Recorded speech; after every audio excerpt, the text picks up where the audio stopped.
You don't have to have a heap of experience. You don't have to have a heap of money. You don't have to know everything there is to know about investing to start. Starting early is the best medicine for growing your money.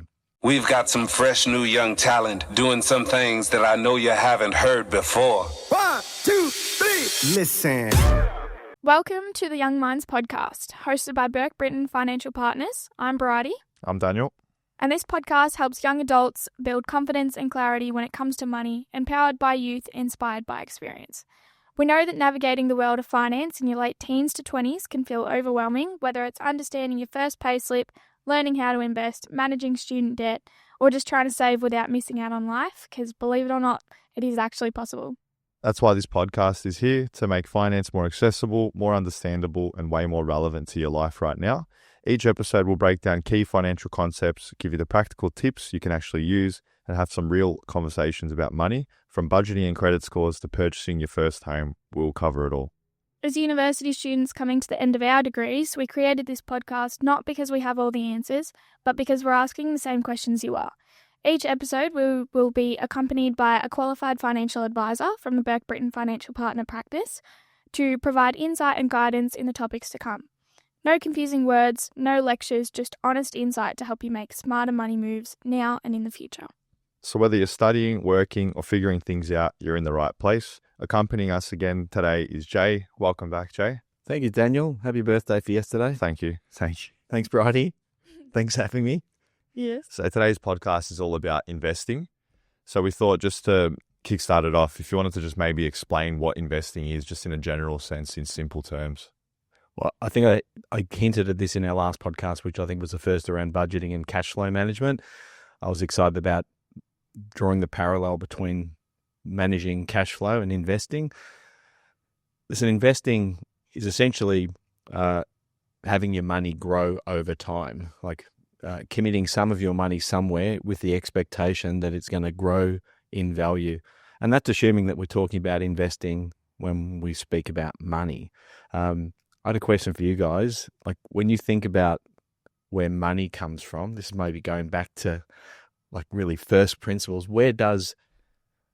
Growing up, where did you think money came from, Bridie? First thought is employment, like your first job. I thought you were going to say mum and dad. That's what my kids would say. Yeah, that too. Daniel? Yeah, it was the same. Just growing up, it was always, get a job, earn some money. It was no real other thoughts other than that. Yeah, and why I asked that question, and I'm glad that was a response that you got, is that most of us are conditioned when we're growing up that we exchange time, so our labour, for money. So to get money in our bank account, which is the first investment, I suppose, that we think about, the way we do that is exchange our time for money. And it's not until people start to ask the questions that the two of you are asking on this podcast, you think that there's actually other ways to get money. And you'll hear people talk about putting your money to work rather than you to work. That, to me, is that concept of investing. Investing is where we exchange, rather than exchanging time for money, we exchange money for money. So we invest some of our money, maybe that we've accumulated through employment, through work, and we put that to work with the intention that it's actually going to grow in value. So that's my definition, if you like, of investing. I know there's probably better Webster definitions of investing, but that's how I think about it in the context of money.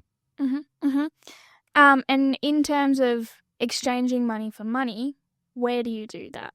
Well, this is where the universe starts to open up, isn't it? Like most of us, when you think about if you think about investing, like most people, when you say investing, well, I'll ask you again, I'll turn this back to you guys. When I say investing, what's the first thing that comes to mind?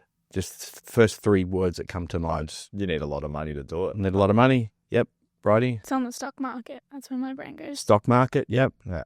Just, you do it when you're a little bit older, once you're a bit more established, that sort of stuff. You've got to have experience to do it. You've got to have money to do it. It's probably the stock market. Yep. Mm-hmm. Anything else? Shares. Yep. Do you think does investing conjure up ideas of safety or risk or risk? Definitely risk. Okay. Yeah. Yep. So when we think about investing is exchanging some of your money with the hope that it's actually going to grow over time. And most of us, when we grow up, again, we're talking to people of your ilk that are starting to understand about investing. Most of the time, people have a few things in mind about investing. They'll think cash, so earn money, maybe not folding cash, Daniel, like you got for your birthday, but they'll think cash in the bank. They'll see properties around and they'll hear that their family or friends have invested in property. And if they are speaking to people that way inclined, they might understand that shares might be another way of investing. They're the most common thought of investments. And traditionally, that's what people invest in: cash, property, and shares. But the universe of investments is very broad. And as financial advisors, without getting too bogged down, there is a spectrum of investments everywhere from cash, bonds, fixed interest, property, both residential, commercial, currencies, commodities, shares, both Australian, international, small companies, big companies. So the universe of investments is huge, and that's why most people just get too overwhelmed with it, and they think this is too hard.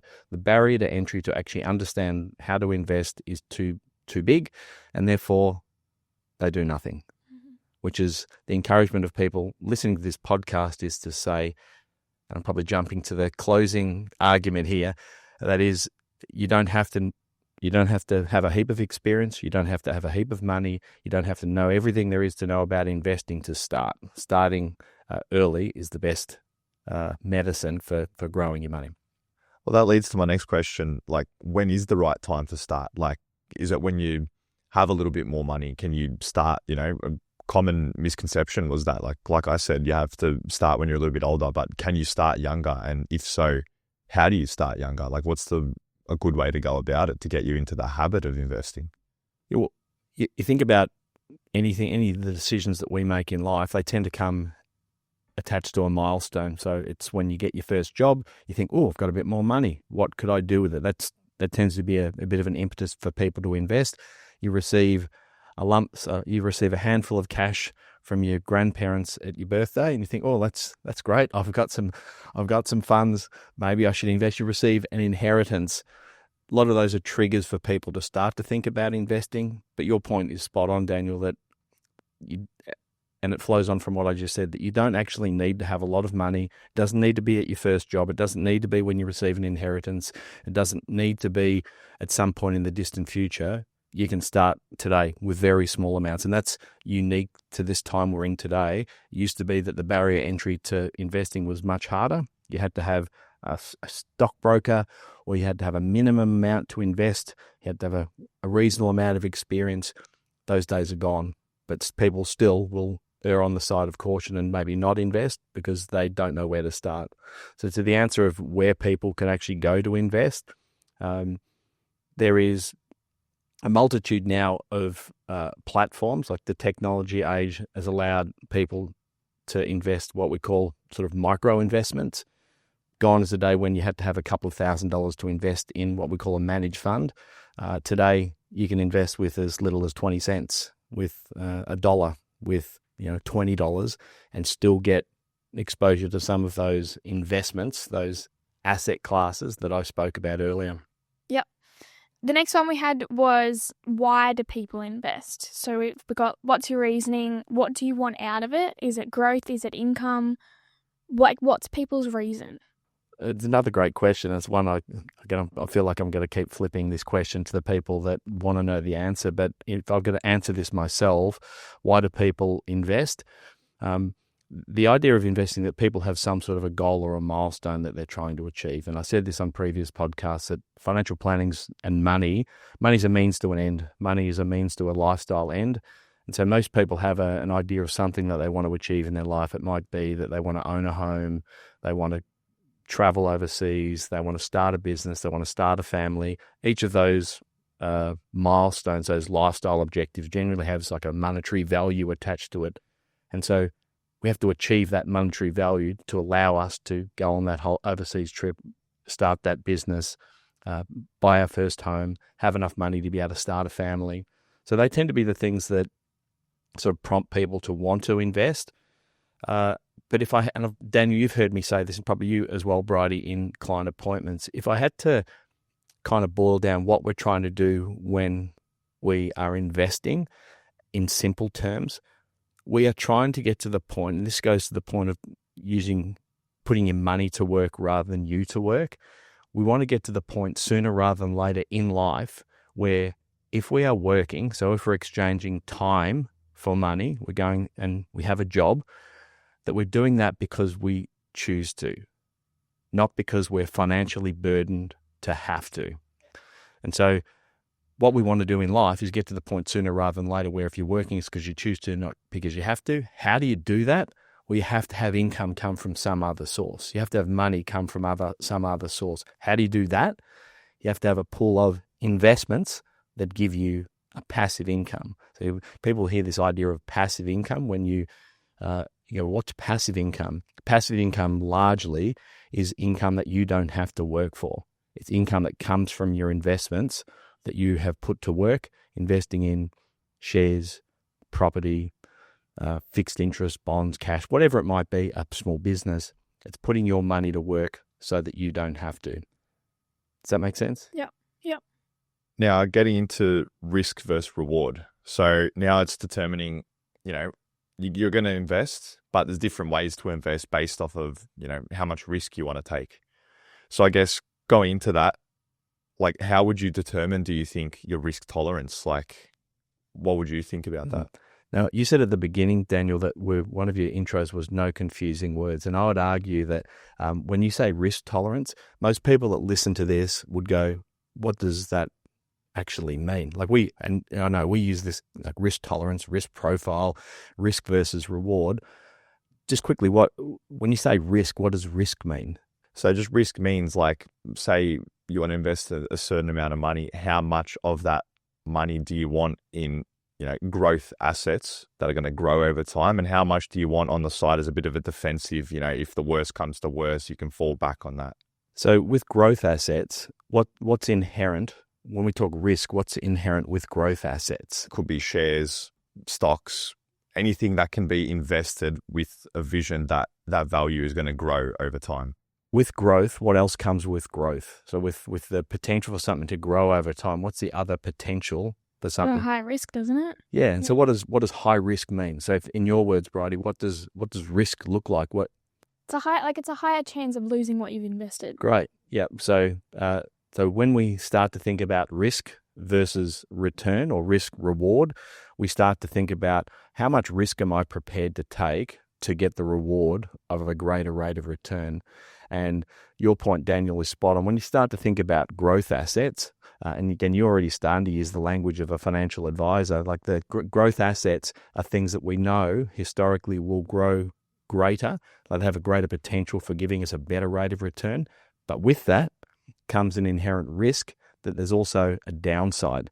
So, the spectrum of investments that I spoke about earlier, we can invest, when we start to look about the university investments, we go everywhere from money in the bank, so cash and term deposits, fixed interest, property, Australian shares, international shares. As you go up that scale, history tells us that the left-hand side, if I'm using my left hand, I think that's going to come across on the camera.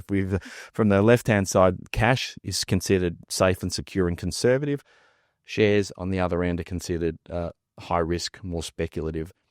So if we think about risk versus return, we have to be very cautious about the time frame that we're investing. If we want to invest in shares because we want a better rate of return, we have to accept the fact that they'll be risky, but over the long term, they will, well, history tells us that those more risky assets perform much better over time.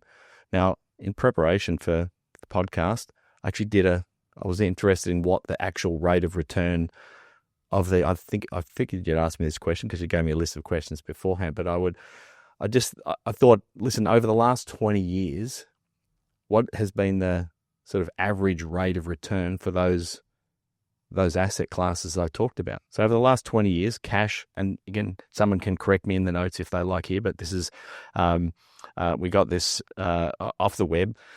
So cash, on average, over the last 20 years has returned 3.8%.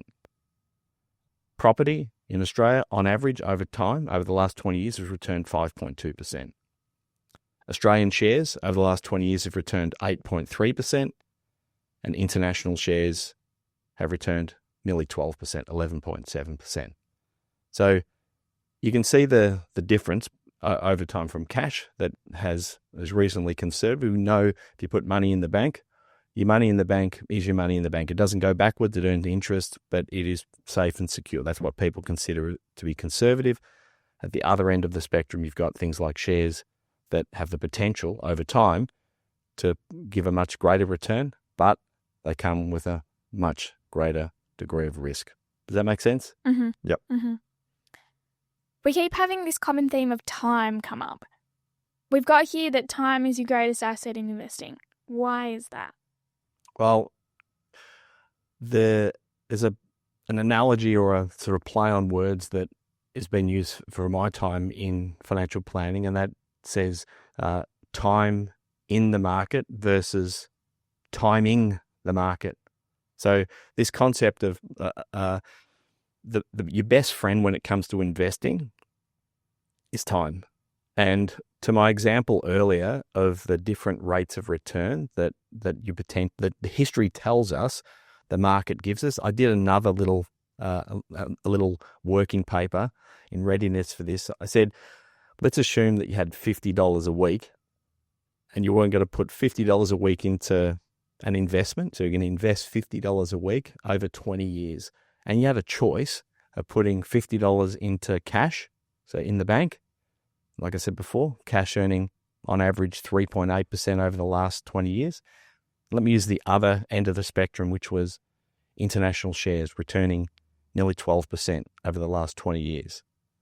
So $50 a week over 20 years is $52,000 invested over 20 years. If you put that $52,000 or $50 a week into cash, your end result is $78,718. Mm-hmm. If you put that money into international shares over the last 20 years, that $52,000 becomes $202,114. So it's $50 a week, every week for 20 years. That's the difference of investing over time and the benefit of compounding over time. So there's the magic of compounding is an amazing, it's an amazing thing. Compounding where your money, your interest continues to grow. So you have growth on growth on growth. It's like a snowball that over time continues to sort of pick up speed, grow in size, and just starts to run on its own momentum. That's the value of time. And to the point I mentioned earlier about time in the market versus timing the market, everyone is going to be bombarded with noise and news about the next greatest investment. It's going to be crypto. It's going to be NFTs were huge there for a while, non-fungible tokens. And people have a sense that I'm better to jump in and out of the next hot investment all the time. We're going to jump from one thing to another and try to time the market. Evidence and history would tell us that that's a bad idea. Trying to pick what investment you should be jumping in and out of every 5 minutes is far outweighed by simply being super consistent and investing small amounts regularly over a long period of time. And it also saves you a lot of headspace because you don't have to worry about what's happening in those particular markets. It's important, like part of the idea of investing is making sure that you do educate yourself. I mentioned right at the beginning that investing in the context of money is taking some of your money and investing and trying to grow it. But I think about investing also in different terms from investing in yourself. Like part of the idea of being a financial advisor is to encourage people to invest in their own education, about money, understanding markets, and therefore being much more comfortable with their decisions. I think you combine those two together, investing just in money in general and doing it over time, combined with educating yourself by listening to Daniel and Bridie on their podcast, you will be unstoppable. I guess one thing that people might not know, including myself, especially when I first started here, was, tools to use to invest. So most people would have heard that you can invest. Maybe they would have heard about a couple shares here and there. And maybe some people would have heard that, when you're investing, you should invest in this share. It's really good. But then there's the conception that you have to invest in that share and you have to control it all the time. And you can only maybe invest in 2 or 3 sort of shares, I guess. So maybe if you could just touch on some tools to invest, like a managed fund, like maybe just explaining what a managed fund is and how people can use that sort of stuff to be able to invest. Yeah. And this is a great flow on from that previous question, which is the importance of understanding and educating yourself. I love people who want to understand individual stocks and shares and have a particular interest and passion, but it's not everyone. Not everyone can be researching every stock on the Australian or international exchange. And so there needs to be another mechanism for people to be able to invest simply without a heap of knowledge and understanding, but also not put themselves at risk of just investing in one stock. We haven't talked about diversification yet, but the risk, there is an inherent risk in putting all of your money into just one asset, one stock, one share, one property. The idea of not having all of your eggs in one basket. The universe of how you invest. So you asked about managed funds. So managed funds, think about a managed fund as something that is all your mates together. You combine all of your money together and you get someone who's got expertise in investing to do the investment and management for you. And you pay them a fee for doing that, for their expertise. So that's a managed fund. And traditionally, that is the way that people actually invested. If they didn't have a lot of experience, they didn't have a share broker, they would go and invest in a pooled investment called a managed fund. Managed funds historically were pretty clunky. So in my time, managed funds required a paper application. So they required a lot of paperwork. They required a minimum investment. That minimum investment could be $5,000, $10,000, $15,000. So the barrier to entry was difficult. Of recent time, I mean, in the last decade, there has been the introduction of things they call ETFs. So ETFs are a thing called an exchange-traded fund. So the way people have traditionally invested in the stock market and investing, or let me go back to share investing. And share investing or stock market investing is where you invest a small amount to take a small interest in a company that's listed on the stock exchange. Around the world, exchanges were created to allow people to exchange money for an interest in a company and therefore invest. Managed funds weren't available on the stock exchange. So some clever people with the use of technology put their managed funds that you could only invest in with paper. They put them on the exchange. And so it's the equivalent of having a managed fund that previously would have a minimum of investment of $5,000. Now you can trade it on the stock exchange, and you can trade it every day between 10 and 4 on the Australian Stock Exchange. You can buy ETFs to your heart's content and get all that expertise of someone managing your money for you, but do it at a very low cost and with a very small amount. What else do we have in terms of we have things like index investments. So we start to see some of these different investments are kind of blends of the same thing. So an index investment is similar to an ETF could be in fact an index investment, but most people come, when they come in to see us, they've got some experience. They'll say, I want to invest in a Vanguard index fund. It's the most commonly thought about investment that people, if they've got a lot of experience, it's the most well-marketed form of investment that most people have if they want to invest simply. And the index, so every night when you look on the news, there is, they'll talk about the All Ordinaries or the ASX 200. Most people think about that as the share market, and index investments basically allow you to invest in, with very simple terms, allow you to invest in like the top 100 Australian shares. And so it's what we call sort of a passive investment. So there's not someone in there making changes like a managed fund where they're moving shares in and out. You literally just own the top 100 shares, for example, in Australia or in the US. And if they go up, your money goes up. If they go down, your money goes down. And that is what we consider to be index investing. Any other platforms that come to mind for the two of you that you've heard about or thought about when it comes to tools to invest?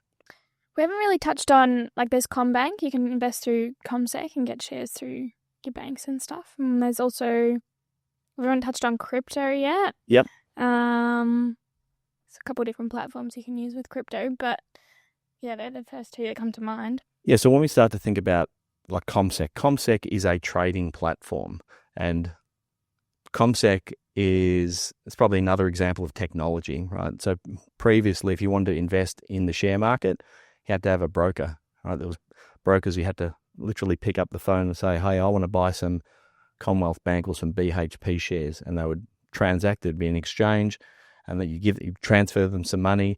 You'd probably have to fax them or something like that, a check. We send them a check to exchange and buy some shares. Now, with technology and mobile apps, you can, with the likes of CommSec or NabTrade, you can, at very low cost, buy shares yourself from your phone. So CommSec, NabTrade, there's a bunch of others, are literally trading platforms that allow you to invest a small amount into companies. Now, with the advance of crypto, so cryptocurrencies and Bitcoin, Ethereum, those types of things, exchanges like the stock exchange have been created to trade cryptocurrencies. And similarly, there have been apps like CommSec, NabTrade, that allow you to very simply jump on and buy little bits of each of those assets. Like most assets, we said, I probably didn't mention crypto in that spectrum of investments, from really conservative investments to quite speculative investments, risky investments. Crypto probably sits at the moment, I'd argue, probably sits at the very top end of high risk, but of recent time, high return. Mm-hmm. Now, when it comes to obviously the investing, and it's very easy now, it's becoming more and more accessible to invest and easier and all of that. Now, obviously there's the effect of, if you do over time make a profit off of investing, you can't just sell it and whatever you have, you get. There's a bit of a capital gains tax that will be involved at some stage. If you could just maybe touch on what the capital gains, how it works. Sure. So we probably should always preface this with saying that capital gains, like any idea of tax applying to the sale of shares, it depends on people's individual circumstances. But in really simple terms, what are we trying to do when we're investing? What do you want to happen when you invest? Do you want your money to go up, or do you want your money to go down? Go up. You want it to go up. Okay. So when your money goes up, the capital that you've invested, the hope is that you have a gain. That's called a capital gain. Now, the government, after about 1986, they want to generate a little bit more revenue, and so they decided that there's people making too much money on shares and property. They introduced what they called capital gains tax. Basically, capital gains tax is where if you have growth in your investment, so let's say you invest $1,000 in some shares, and those shares grow to $2,000, you've had a gain of $1,000. You potentially, depending on your circumstances, have to declare that gain to the taxman. You have to say to the taxman, I've made $1,000 on these shares, and depending on how long you've held them for and your other financial situation, other tax circumstances, the potential is that you'll pay some tax on that gain. What I'd encourage people to do when they think about that is to recognize that a capital gain or your investments growing is actually what you want to happen. And if, as a consequence of that, we have to manage some tax, and maybe we'll do another episode where we talk about how you actually manage tax, but it's not a problem. Like, having investments that grow in value is what we want to happen.